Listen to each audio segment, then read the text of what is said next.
Live from the Kings County Distillery Studios in New York City, it's the Hospitality Hangout Podcast with the restaurant guy and the finance guy.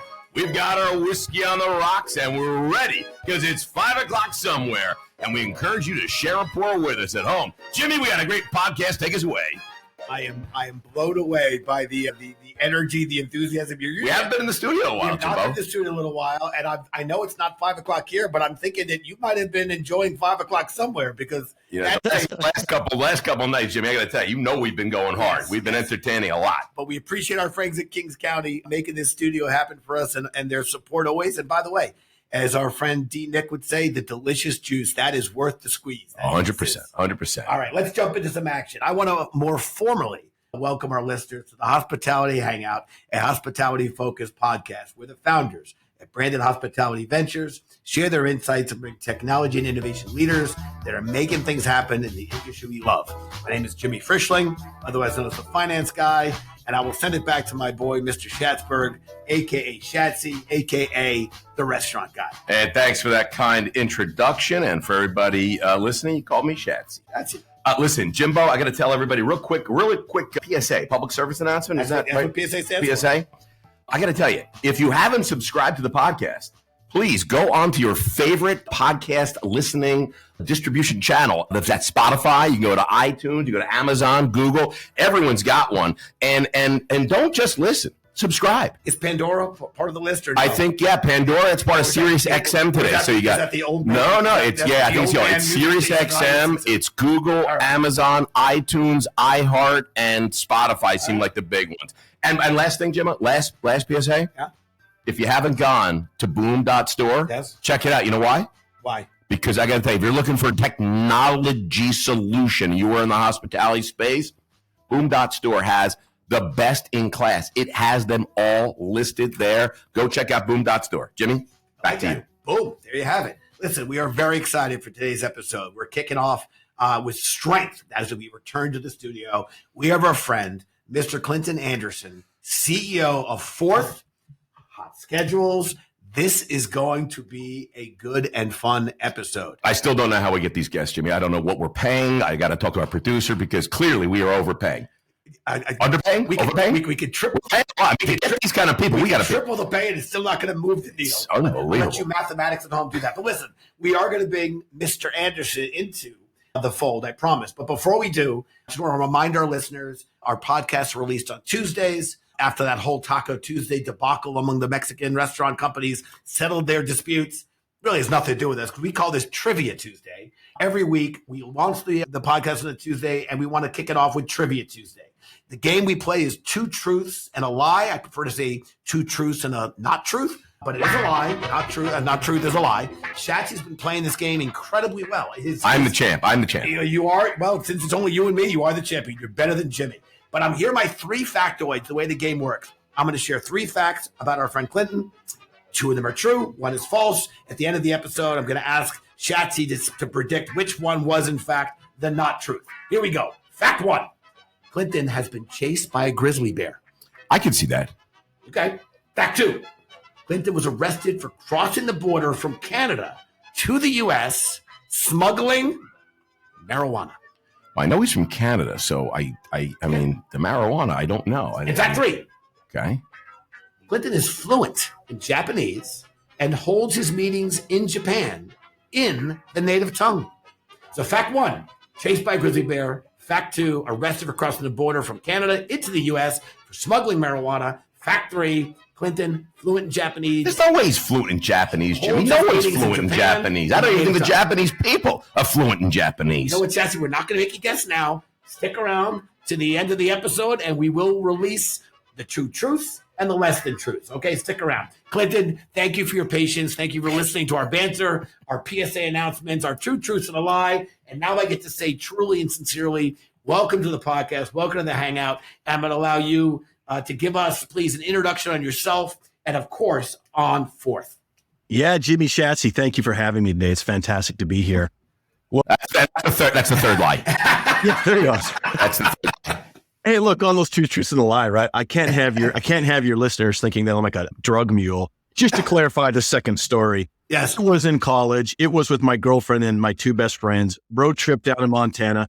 I might have got pulled over for an extra search at the border. They might have torn my car apart, and they might have found something that was a little bit of contraband that got me in a little bit of trouble with the local law enforcement. But I don't want your listeners thinking I work for some like BC marijuana cartel or something. We got to clear that up. You're like a big company, right? Yeah, right. Like I'm going to get fired, right? Like I got to keep this job. I still got kids in college I'm paying for, guys. Come on. Okay, quick introduction. My name's Clinton Anderson. I'm the CEO at Forth. Hey, Forth is the leading provider of technology for back-of-house operations in the restaurant industry, right? We serve about 125,000 locations around the world. How many? 125,000. Breaking news? Yeah. Yeah, so perhaps some of you may not have heard of Forth. I hope most of you have heard of HotSchedules, right? HotSchedules, leading scheduling software here in the United States. About 4.5 years ago, a private equity fund out of Hermosa Beach, California called Marlin Equity Partners.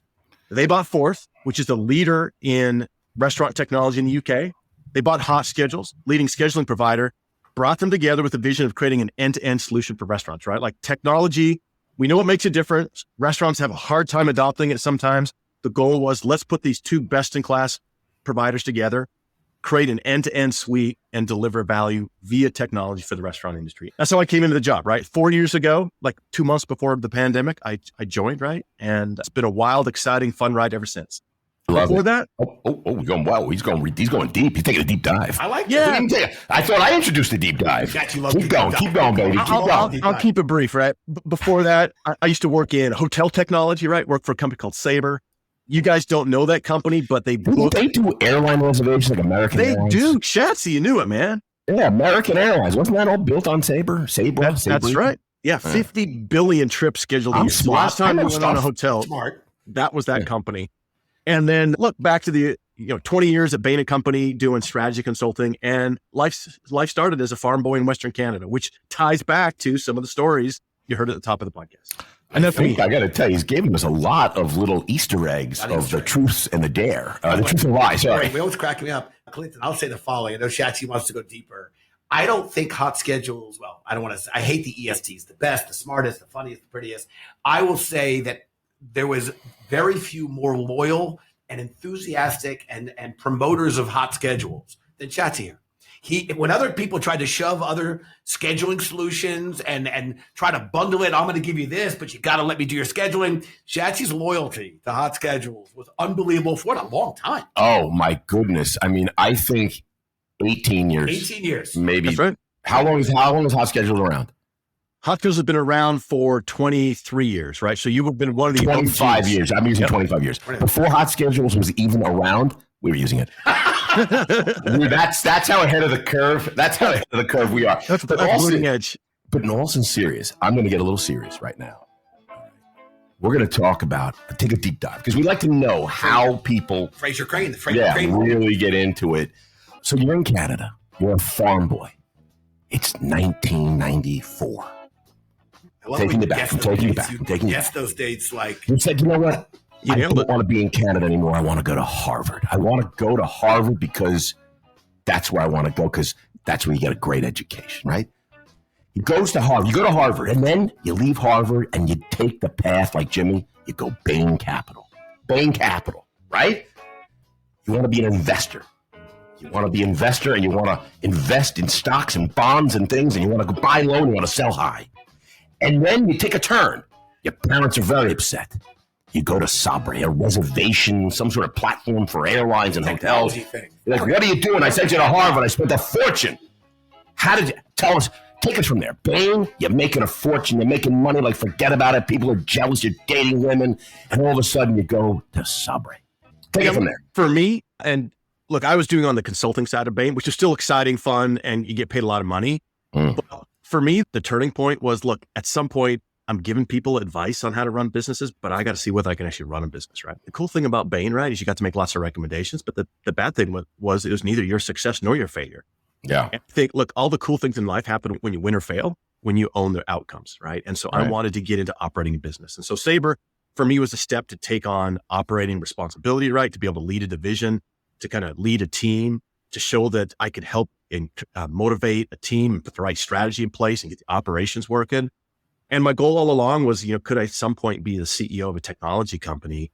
And that's what led to Fourth, right? Was a goal of saying, look, I want to lead something and be responsible for something. Like, why Fourth? What was attractive to you that a big company like that in an industry that it doesn't seem like you had tremendous experience in from the past, from your resume, but why Fourth and why, the hospitality space? What was attractive to you? Yeah, you bet. So to be clear, I don't come from a restaurant background, right? I've never worked. You've eaten never in worked restaurants, though. In full transparency, you've eaten in restaurants. I've eaten in many restaurants around the world. In fact, yeah. Okay. I've been to a few. In fact, look, back in my consulting days, right? I'd eat out, every night of the week.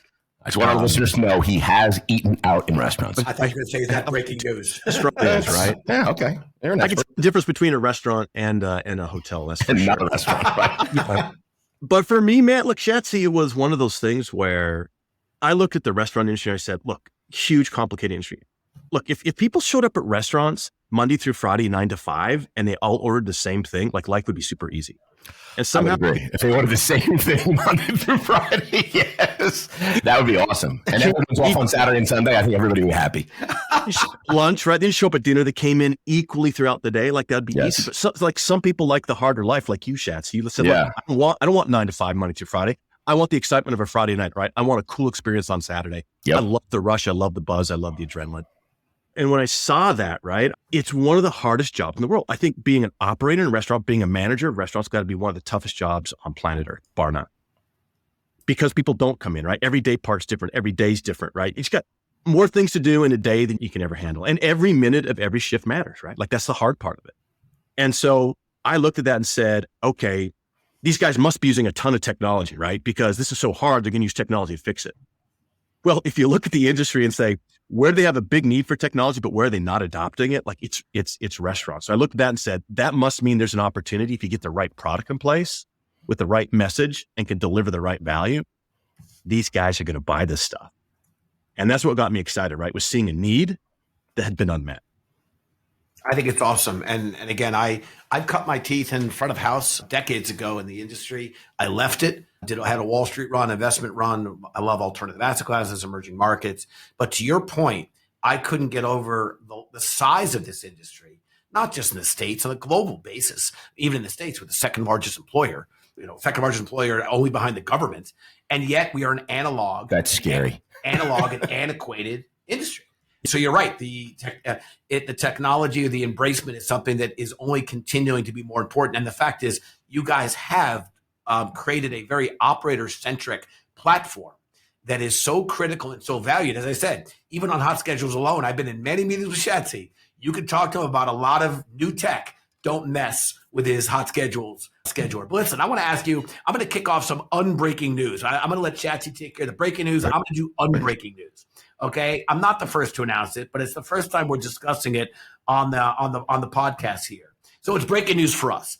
Fourth has just rolled out its new AI-powered forecasting tool. And can you share a little about what you're doing? I know the word— Gotta have AI today, Jimmy. The word game-changing is being overly used, but I'm going to use it here. This game-changing new tool is already outperforming your old product by 40%. So the fact is, this is game-changing. So can you share— AI is an acronym getting thrown around left and right. Yeah. It actually is critically important. Fourth has rolled out its new AI-powered forecasting tool. Can you share with our listeners what's going on there? Yeah, you bet, Jimmy. It is exciting. And the reason it's exciting to me is because it's leveraging a capability we have in the company that I think can really help the industry and help managers in particular. Like we mentioned how hard the job is, and you can't see around corners, but if you can see further down the road, it makes life easier. So look, a little bit of background. One of the cool things about bringing Fourth and HotSchedules together is that Fourth has about 150 scientists and engineers working in Sofia, Bulgaria. And we've got a data science team there led by a guy who's the data science professor at the leading university in Bulgaria. And we've got these data scientists who have been working on AI for the last 5 years, increasingly bringing more AI into the product. And my chief technology officer, a guy named Christian Berthelsen, had a vision and said, look, it's all about the forecast. Because we could see that prime costs were becoming a bigger and bigger issue, right? Like if you can't manage labor, if you can't manage your food costs, Yeah. then there's no profit, right? Like the Shatsy, this from your experience. It's pretty much, that's it. You have food, you got your labor, and you got your rent. And so like rent, you know that what that's going to be, right? Yeah. But the whole point around this better forecast is because every day is different. If I can do a better job of telling you what to expect in terms of today, tomorrow, next week, you can build that schedule. You can order the food you need, the right supplies, in order to be able to better fit that curve, right? To match the forecast with reality. And when you do that, you can then combat rising labor costs, rising food costs to actually be a profitable player in the industry. So for us, it is the secret sauce, right? Like it's the pixie dust.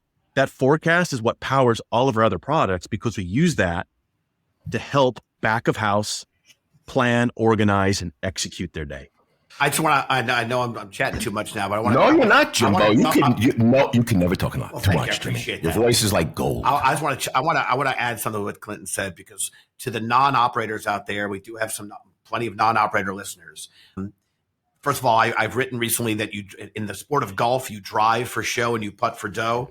I'm not a golfer, but I understand the sport. In the restaurant industry, back of house is the putting. Back of house is where money is made and lost. 100%. Clinton also just said, you know your rent. Okay, you signed the lease, you know your rent. And to a certain extent, you kind of know the base of your labor. I mean, there's a little fluctuation. But to Clinton's point, it is the forecasting, the predictability that is going to be a differentiator. And specifically, food waste is crushing to an operator, or having ingredients and not being able to kind of put a very, high quality dish together at an economical price, again, to basically sell it more than it costs to build it. I had a restaurant guy that used to, when he had new people coming to him, he told them to make a dish. Go to the pantry, make a dish. They'd make a dish. Great. You just put a $32 dish, stir fry. What am I going to charge for that? And how am I going to repeat that? So again, I want to emphasize that what Clinton's talking about in this AI powered tool, the forecasting is really the differentiator between, in that domain of food cost and otherwise, profitability or otherwise. And otherwise is failure. Yeah, no, right? Like you are the finance guy, but that's it, right? Because but Jimmy was a bartender. He started bartending, so he knows what he's talking about. Yeah, no, like I'm saying he's preaching truth, right? Because the way I look at it is that the sad truth in this industry is it's not everyone wins, right? Like it is a competitive space. There's winners and there's losers, and there's a lot of losers. And right now, that's so sad, Clinton. I know. Well, I mean, that's so sad. There's a lot of losers. What, you going to give up participation trophies? Well, I don't know, but there's winners and there's losers. All right, well, still to be the way he said it, though. There's so many losers. Honest. I like that. All right, keep going. I apologize. It just sounded odd. This is why this is important, is because the difference between winning and losing is 200 or 300 basis points, right? It's 2 or 3 percentage points of profitability, right? Yes. And if you've got that extra margin, your stores are successful, you're making money, you're attracting investors, you're expanding locations, you got more money to invest in more. And suddenly, like, you're making news in the industry, right? And otherwise, you're like working your tail off, trying your hardest to be successful. You're like, man, I'm growing. I'm more customers are coming through, but I'm getting killed with food costs. I'm getting killed on waste. I'm getting killed in that I've got increasing labor costs. I got crazy turnover and I'm not making any money. And after a while, you're like, it's just not worth it anymore. And you tap out and you're like, I'm done. Yeah, I love it. And I got to tell you, it's interesting because as we talk about technology and an industry, hospitality and restaurants, incredibly slow to embrace technology. I mean, in our restaurants, Jimmy, like as we said, we've been using HotSchedules for longer than it's been around. We've been using Open Table. We've been using companies like Avero and things like that. And so we've embraced, but most operators, a lot of operators out there really, I mean, it's a grind every day and they're really thinking about, how do I make the best food possible? And they really don't have a lot of time to think about tech. I mean, now you guys have a lot of modules, a lot of offerings, and you do a great job checking a lot of boxes. It's interesting. I think the relationship between the restaurant operator and the tech companies it's been interesting because a lot of times the tech companies are saying they're designing tech or building tech, and they don't really speak to any operators about what they need. And I think you guys are really trying to work with operators to find out, you're not just making things and saying, here, look, I got a new offering. Yeah, this is what you need. And I'll be like, I don't need that. That's not what you guys are really working with operators to really understand the pain points and helping them solve. Because we're not technologists, but we need technology. We know that. But someone's got to help us and give us what we need, not a tool I don't need. And you guys are really, what's your relationship with operators, and how are you forging that to find out what they need, and then taking it back to Bulgari, University of Bulgari, which Jimmy, he got rejected from, by the way. He did not get into the University of Bulgari, U of B, I like to say. But how do you go back to Bulgari and say, this is what we need? Clint, do you want to correct him or should I correct him? U of B, the Bulgari Bears. Jimmy was playing. Jimmy wanted to play football for the Bulgari Bears, and he didn't get on the team. Keep going. I love it. Keep going. Great football team. Yeah, look, this is the hard reality, I think, in the space, right? Which is restaurant operators are just so busy. They don't have time to think about technology. Yeah, and exactly. You sometimes have a hard time speaking the language of technology. Conversely, the average technology company has no clue what really goes on in a restaurant, right? Yes, 100%. None. And the two sides speak past each other. Technology company brings something to market, think, oh, it's going to be perfect. And the guy's like, I can't use that. Like, look how hard that is. Look, all the integrations I got to deal with. I can't train my team on this. Like, what are you talking about? I need like a PhD in computer science to be able to use this as a software. Yep. And so, look, the magic is when you bring the two together and you listen. You listen, right? Because I can't do everything that the restaurant operators want, because sometimes they ask for things they shouldn't be asking for, right? Sometimes I do know better. But more often than not, I need to listen and understand what the issue is, and then talk until you like the light turns on for both parties. Like, okay, I get it. I get what the need is. I can see that's how your team needs to use it. I see that's why they can't be spending time in the back of the back office, right? You need them out front where they're impacting the team, impacting guest experience. Sure. And so, look, we use what we call a customer advisory board, which has been super helpful, right? It's a mix of operators, full serve, QSR, fast casual. It includes IT guys. It includes operators. It includes HR folks. It includes large companies all the way down to small companies, right? And we bring those folks together. Doesn't include this guy. I'm just kidding. I thought I could get you busy. It doesn't include this guy. I'm just kidding. Keep going. You're killing it right now. You're killing it right now. Oh, anyway, look, where we've made inroads is formalizing the process to get input, right? So you're always trying to get input from the market, right? You talk to the sales guys, you talk to the customer support folks, you talk to the implementation team saying, like, what are our customers saying? What are our customers saying? Sometimes our grumpiest customers are my best customers because they tell me the truth about what's not. And when I understand that, I can make progress. But this idea of the customer advisory council is allowing us to kind of test stuff when it's really new on the whiteboard, right? When it's kind of new idea, new strategy, saying, help us refine this, help us course correct it. And it's not like we get to perfect on day one, but you keep iterating, right? Keep working at quarter to quarter, year to year. And you start to bring this thinking from the restaurant operator point of view and the technology point of view to where it's harmonic. And that's when you're making beautiful music. And that's what we've been trying to do over the last 4 years.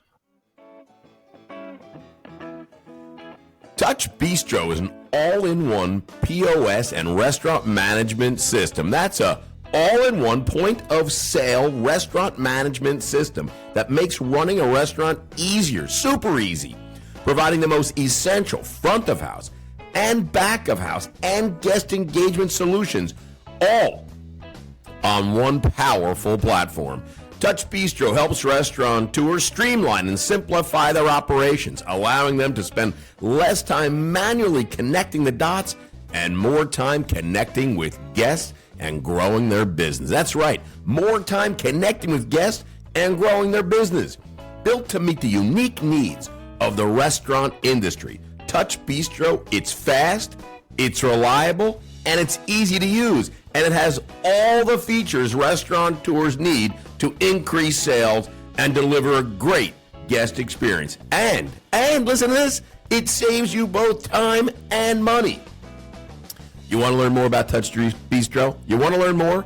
Visit touchbistro.com. That's touchbistro.com.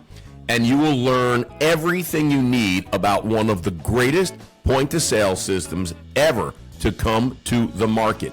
I encourage everyone to go visit touchbistro.com. And if you want to email us, just email us at podcast@brandonstrategic.com, and we'll make a direct introduction to the folks at Touch Bistro. We will go right to the CEO. Samir's the CEO. We will connect you to the CEO. That's the kind of service that Touch Bistro has. So I implore everybody, check out Touch Bistro, everybody. I love that. I got to say, I usually wait till the end to talk about whether I thought there were good golden nuggets or good insights. I have to tell you, where the magic happens, what Clinton just said is going to be one of the key takeaways from this episode.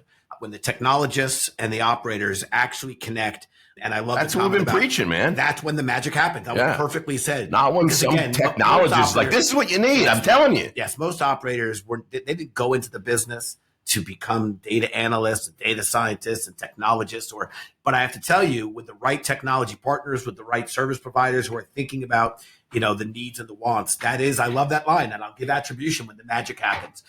To our listeners, I think a lot of folks know that I love quotes. I got isms, I got theories, I got a lot of them. I got a towel. Yes, I got a towel. In my hospitality headline, our weekend. Building turned the heat on already, man. Let me tell you, Jimmy's tripping right now. I have to say, it's not the most comfortable temperature I've ever had in the studio. It's about 110 in here. All right. But in my hospitality headline, I constantly quoting. And I love the life lessons that come from these quotes. And the reason why they last and they remain is because they speak to you. You have a quote from your dad. And as a person who loves quotes, I'm going to share yours from your pop that clearly means something to you. That he said, it's hard to drain the swamp when you're up to your ass in alligators. And I love the quote. I love that. And maybe, can you take the quote off the swamp for us and how it applies to the food service industry? And by the way, I want to be clear. I love the quote by your pop. That's great. But can you expand about that or bring it into the hospitality and the food service industry? Yeah. My dad used to share that with me when we were working on the farm, right? There's just too much stuff to get done and you couldn't get it all done. And you're just trying to keep your head above water. Mm-hmm. And I'm not sure at that point in his life he'd ever seen an alligator or a swamp down in Florida. What's a truism that he'd adopted that was spot on. And look, the reason I think I've shared that with my team as we think about the restaurant industry, because look, the hustle on trying to manage a farm is similar to the hustle of trying to manage a restaurant. Like it's just when it's busy season, a lot going on, man. A lot going on. You can't get everything done. And the application in my mind is saying, look, average manager, average operator, average owner's got too many things to think about. I know you can't get it all done. And so the question becomes, how do you start to change that cycle? And the advice I would give is to sit down with your team and ask yourself one question, which is, what's the pain that's hurting me most in the business? Right? Is it food waste? Is it that I got crazy turnover and I can't staff my teams? That, despite crazy demand lined up outside my restaurant, I can't actually even have all my tables open because I don't have enough servers. Like what is the issue? And then ask yourself, is there somebody I can talk to who could help me with a technology answer to solve that? I'm not saying trying to solve it all at once, but look, we know that in the industry, right, we don't adopt technology as effectively as other industries. But if you said to yourself, there's one thing I want to fix, and then talk to somebody who is more technology savvy, maybe it's even another restaurant operator, who does a good job with technology. You sit down and say, hey, look, man, I'm dying from this. What can we do to make it better? And pick one thing and say, I'm going to take a test to invest with technology. I don't have to solve it. There's smart people out there who will come talk to me about it. No, University Bulgari. These guys are killing it. Clinton, I think that printers are going to go crazy when they hear this, man. They're going to find you, Shatsy. I really do love that. In part, I think Shatsy's our restaurant guy. I'm the finance guy, but I spend a lot of time with Shatsy. When I see people coming in to pitch him on ideas, and I hear them, or even sometimes they'll tell me an idea they want to solve for, and I've never heard Shatsy or any of our subject matter experts with the operators ever tell me that was a pain point or something keeping them up at night. I try to explain to them, and you just did it beautifully. Operators are going to focus on the highest priority and the biggest challenges, the biggest pain points. They're not going to think about problem number 76 when they have to, maybe they can address problems 1 through 6. Yeah. You can't come to them with a nice to have because they're in the weeds. As you said, whether you're on the farm or you're in the restaurant, you are solving and addressing the biggest pain points. This industry is among the greatest JIT, just-in-time folks. I don't mean that negatively. They've got to serve the guest right in front of them. The guest is there. How many industries does the guest literally get to respond to the item they've purchased from the very people that created the item for them? Like they built it in the kitchen in the moment. So they have to be real time. So as you said, biggest pain points. Listen, clearly Shats and I like chatting. Shats more than me. I'm a listener. Yeah. I'm a listener. But when we started the podcast, we learned along the way that sometimes our guests had a question or two for us. So let's launch into talking back. Mr. Anderson, I actually love the name, Mr. Anderson. We're going to let you with the microphone. I like to say nothing's off the table. The microphone's yours, my friend. What do you have for us? Yeah, look, I got a question for you guys, right? Which is, I feel like during the pandemic, right, front of house was so critical, right? Because folks were trying to figure out how to get a digital presence, right? How do I do online ordering? They're trying to solve delivery and takeout. Like front of house was so critical. Yeah. Now that we're moving back into a world where with inflation of food costs, inflation and labor costs, back of house is suddenly becoming a real focus again. What's the biggest challenge facing the average operator out there in back of house and how to get those costs under control? Awesome. That's a great question. Yeah, I'm going to answer it this way. I'm not going to say we recognize that, as Jimmy said earlier, money's made in the back of the house. I mean, that's where it is. The labor, you get that. So I'm going to go to purchasing. I think procurement is an area that most restaurants are still doing it the same way that they've been doing it, the way they've always been doing it. There's usually a clipboard. There's usually, Monday through Sunday on the clipboard, something to that effect, or it's 30 days, whatever it is. And it's just, you're just looking at it. You're going in your walk-in box. You're looking what you have, what you don't have. You're buying some inventory. You're counting, and then you're calling, or you're emailing, you're texting a rep, it just really hasn't changed a lot. It's incredibly ineffective. A lot of time is wasted and lost. It's not efficient. And I think that's still an area that operators and the distributors and the food manufacturers are still, I hate to say it, they're just still doing it the old fashioned way. And no one has really, I'm not gonna say nobody, there are companies out there doing it, but that to me, it's not just it's the inventory and the purchasing and the understanding what you need. So just like you're forecasting how many people I should have on the team based on weather and different things last year, this, that, and the other thing, it's how much food do I need? Yep. And what am I selling it? How many buns, how many burgers, what do I need? How do I get it and not losing or wasting anything? So I think procurement is still an area that's ripe for disruption. I think that's, again, the question was awesome. I think, Schatz, your answer, the procurement is a great one, too. I would only add, I think when the pandemic came crashing on our shores. Oh, well done, Schatz. I would applaud that answer. Thank you, everybody. Thank you. Thank you, everybody. They love me. Thank you. I don't want to say that front of house and software in any way, shape, or form is easy. It's not easy. But it is, I would argue, easier than addressing the back of house, particularly in light of the fact that when you start moving to the back of house, while there are software solutions, you're also now starting to move into the innovation or the equipment. And you're now talking about the IoT of equipment. And that's a very different CapEx. So I think understandably, when the pandemic and the relationship with guests, they went for the software, and that was a big focus in the front of house, and really almost testing out how tech would work as we try to digitize and even democratize this industry. But I'll tell you, to your point, we've spoken to so many. We have an army of hospitality operators in what we call our hospitality network. It's a very valuable group for us. And what they're telling us, not that they have software in the front of house fatigue, there's still a long way to go, but they are now feeling confident they needed to address the back of house. And it's not just the software. They now are prepared to really think about how their kitchens are configured.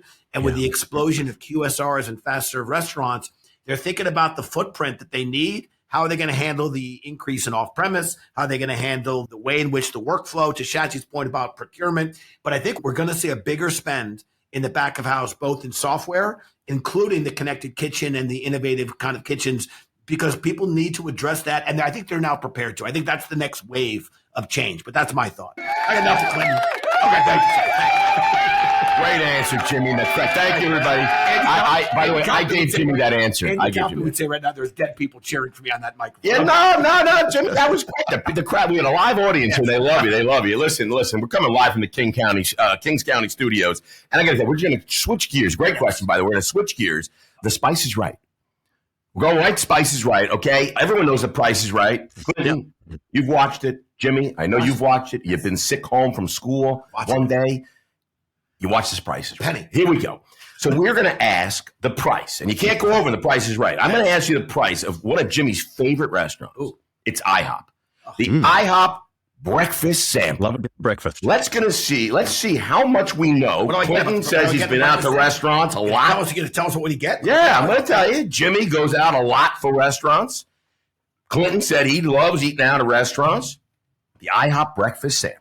Without going over, can you tell me the closest price? It includes 2 eggs, any style. Just farm fresh, Clinton, from Canada, farm fresh. 2 custom cured hickory smoked bacon strips, also from Canada. I love me some bacon. 2 pork sausage links, not from Canada. This was from the Midwest somewhere. Yeah, Iowa. 2 thick cut pieces of ham from Canada, golden hash browns, and 2 fluffy buttermilk pancakes from New Jersey. This is not from New York. This is from IHOP in New Jersey, New Brunswick, Route 46. What's your best guess in dollars and cents, Clinton Anderson, sir? Are you going to make me go first? Look, I feel like it's almost cheating because I do eat out a lot. And last Saturday, I was coming home from a friend's ranch in West Texas, and we stopped off at a place called the Red Star Cafe. Okay. And ordered something very similar, and it was like $12 and change. Oh, right? I like it. I think IHOP's probably a little more value oriented, right? Than this roadside place we hit. Like, where's he going with this? I like it. I'm going to go $11.95. $11.95. Jimmy, would you care to take a guess for the Showcase Showdown and a trip to Hawaii? Penny. It's going 1 penny. Wow, this guy really knows how to play The Price is Right. He's playing dirty. Okay. I'll put a number. Right. I don't want to play. You be playing dirty. I won't play dirty. Yeah, he's playing dirty. That $1. That come on. I said a penny. That's even worse. Yeah, I appreciate that. Mr. Anderson is high, but I'll play fair. I'll give room. I'll give flex. I'll give some room. $9.95. $9.95. Well, I got to tell you, $9.95, brother. Yeah, no, it's a good guess. The winner is going to be Mr. Clinton Anderson. He knows something about going out. It's $13.49 in New Jersey at New Brunswick on Route 46. That's how much the IHOP breakfast sampler goes. And Clinton Anderson, you have just won the Showcase Showdown. What do you win? A trip for 4 to Hawaii. Oh, thank you, Sheridan, for donating that beautiful trip. Donated by our friends at IHOP. IHOP and the Sheridan Waikiki has donated a beautiful trip, and Delta Airlines, thank you for all our sponsors for that. You could email Julie, the producer, for your voucher, Clinton. Let's go right to the trivia. There is limited availability that we got to work. Yes, yeah, you have Monday to Tuesday between the hours of 6 a.m. Yes. It's like caddy swim time. You got 15 minutes. Yeah. Okay, listen, remember at the top of the show, we were playing our game, Tricks and Truths and a Lie. I'm just going to quickly give Shachi a chance. Quick reminder to our listeners, Clinton's been chased by a grizzly bear. Clinton was arrested for crossing the border from Canada when he was in college. We agreed that's true. So basically, Shachi, it comes down to Clinton being fluent in Japanese, okay, and holds his meetings in Japan in the native tongue, or chased by a grizzly bear. Shachi? I'm going to have to go. We already know that he was arrested at the border. Like a week ago. Yeah. But I don't think you can't get chased by a grizzly bear. Grizzly bears over there, you got to play dead. You can't run away from a grizzly bear. You can't. Well, the key is to outrun the guy you're with. Yeah. You don't outrun the bear. You got to outrun the guy you're with. Clinton's friend that he was camping was dead. It can't be that. He's fluent in Japanese. The guy, I mean, look at the guy. All right. I mean, I think you cannot outrun a grizzly bear. I've watched enough National Geographic. I'm pretty sure that's the answer. All right. That's the lie. And he says the grizzly bear's the lie. Clinton, to you, sir. All right. Let's knock him out. Nihongo ga wakarimasu. 30年前に日本語にいました. You see, I told you. Avocado roll. You see what I just did there? If you asked the question of how did I learn Japanese, you would have learned that I was there as a Mormon missionary. So the chance of me smuggling pot across the border as a young Mormon guy is pretty low. So no, I actually back in our teenage years, we took our backpacks up into the mountains. We'd hike back into these valleys. We'd go fishing. We'd go mountain climbing, camping. And we had just set up camp. We'd caught about a dozen trout, cooked them up. Hey, this was before the days of catch and release. I let them all go now. And we were setting up our tents, and there were fish sitting in fry pans along the edge of this little fire we'd made. And out of the woods comes this big old grizzly bear, rears up on its hind feet, bluff charges us. We scamper back.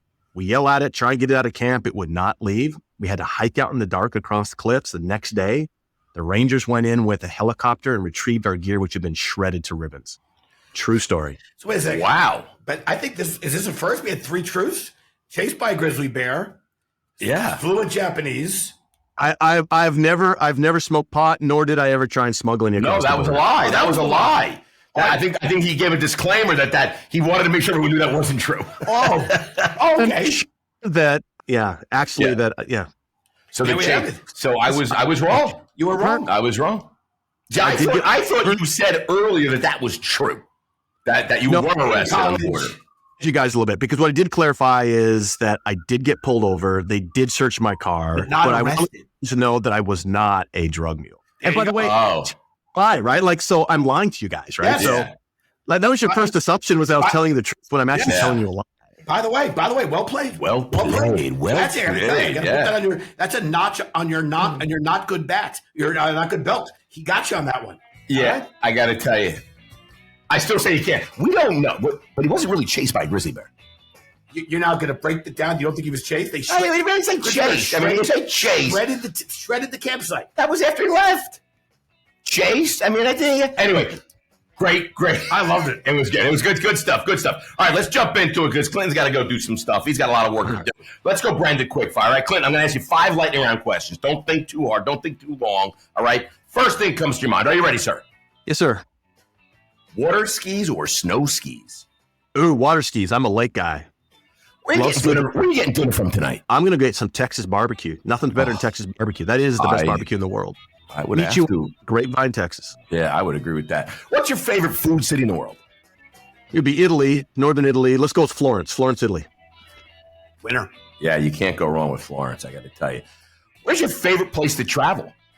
You know what? I'm going to go back to part of the story, right? I love being in the Rocky Mountains, whether that's northern Montana or Alberta or British Columbia. I love being in the Rocky Mountains. I thought you were going to go with Italy. I thought you were going to say Italy. He's a John Denver fan. Do love that. John Denver fan. Rocky Mountain High. Rocky Mountain High. Yeah. All right, here's where things get a little sketchy. If you were to challenge Jimmy Rye to a game of Miss Pac-Man, the arcade classic, the old classic, Jimbo, huh? What are you better odds of beating? Little Pac-Man. Well, here's my logic. Wobble. Dance guy. So he was home studying math homework, right? He was preparing for his math test. Shatsy was at the local mall flirting with the young ladies and playing video games in the arcade. I'm going to take on Jimmy, and I'm going to beat Jimmy. Yeah, I got to tell you, I would agree. I would agree. I'm good with that. I think you were so close. I agree with that completely. Shatsy is a video gamer. He loves his arcade. I'm a big Nintendo fan. I don't know if 32 girls were. Yeah, I was definitely flirting with no one. I had zits on my face. I agree with you. Then I was going to say when I was out either studying or out about, Shatsy was practicing. His, I got to tell you, I love Defender. I love Defender. You know, when you drop like bombs and you're shooting all that. And I got to tell you, the old Asteroids was classic. The old school Asteroids. There's a cream for that. Yeah, was that? There's a cream for that. I love that. Yeah, I got to tell you, I'm a huge Nintendo fan. Huge Nintendo fan. Right, I love it. I'm good with the answer. I'm happy to be beating that one. I'll defer to Shatsy's video game prowess. Clinton, we want to thank you so much for joining us today on the podcast. You shared some great insights, and sincerely, there are going to be a lot of takeaways from this one. We will give attribution to you because I love the way you were talking about the relationship and the importance of the relationship between the operator, between technologists, and really telling the truth. Just people got to tell each other the truth to solve the pressing issues. If any of our listeners want to get in touch with Clinton directly, we no longer give cell phones and emails out, but we'll give you. I have Clinton's cell phone if you want. We're not going to give that. That's a season 1 rookie move. We don't do that anymore. All right, we're not giving out the cell. We don't do that anymore. So you can email. You can email the podcast team at podcast@brandedstrategic.com, and we'd be happy to make the introduction. And how do we get in touch with Fourth? I mean, honestly, if you're an operator and you're looking for some really cool solutions that honestly that work and solve problems, is it just Fourth.com or is it? I'll go to Fourth.com. That's the website. And if you do want to email me, first.last@Fourth.com. There you go. There you go, man. I got to tell you, Clinton is fully transparent. I love this. No secrets from this guy. Listen, By the way, I want to tell everybody, I had an issue, and Clinton, you could attest this. I had an issue with one of the products. And listen, it's technology. You sometimes you need technical support. And I went right to Clinton. I said, hey, man, one of my managers having an issue. Could you help me out here? He responded in 2 seconds and got me the big cheese on support. And we banged it out, man. I said, listen, one of my GMs like, I'm having a problem with this. I'm like, all right, listen, don't just let me go to the big guy. And I apologize for going up the food chain, but I was like, hey, listen, let's not waste time. This is the truth of serving the restaurant industry, right? If you're working with people who have to deliver hospitality level service day in, day out, you got to be prepared to do the same thing for them. Yeah, I appreciate that, man, because you got us the big cheese and support, and we got our shit done. By the way, I love that story. I'm super impressed. Want to talk about High touch. Here it is. The CEO. The big Macha, the CEO, responded in minutes to me. All right. I'm impressed. Listen, to our listeners, finally, we always want to recognize and thank you for tuning in. This week wouldn't be, I don't even know, how many seasons are we in now? 150-something episodes. 150-something episodes. Yeah, it's unbelievable. So imagine, how do we have time to do anything else, Jimmy? We don't. Do other things? Anyway, no, sincerely, we want to thank you for tuning in. Thank you for continuing to support us. We try to have some fun. We also try to bring, as you see, tremendous leaders in this industry that are sharing some real intel. So thank you to our listeners.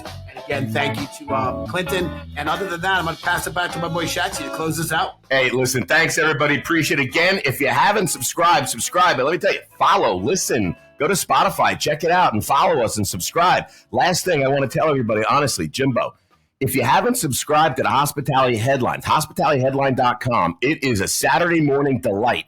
Every Saturday morning, we send out a little nugget of newsletter gold. It is absolute gold, Jerry.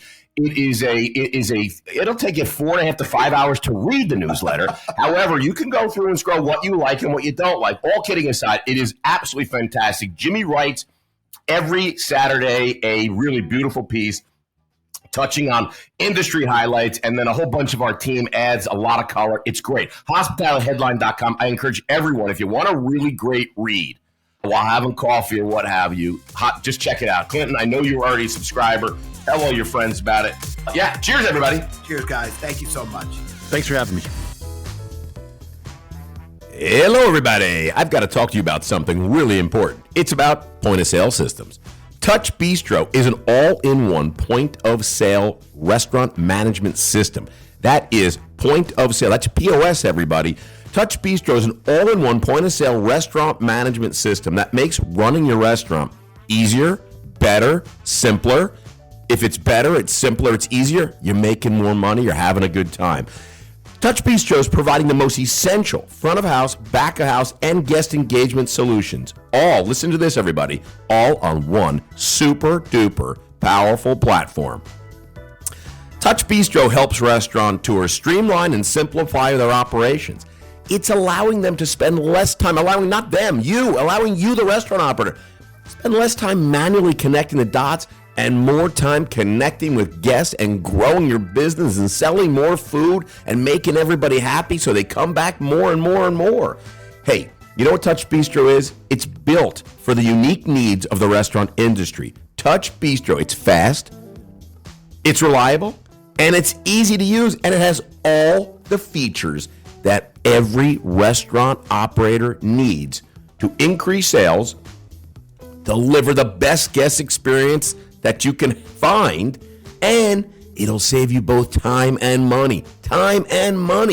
So listen, visit touchbistro.com. That's touchbistro.com and find out some more information. By the way, if you want, you can email me at podcast@brandedstrategic. That's podcast@brandedstrategic.com. Just put in Shatsy Touch Bistro. I'll connect you to Touch Bistro myself. I will personally walk you to, invite you to meet the CEO, and he will get you set up on Touch Bistro. That's the kind of service they are. They are touch, high touch. That's why it's Touch Bistro. Thanks, everybody.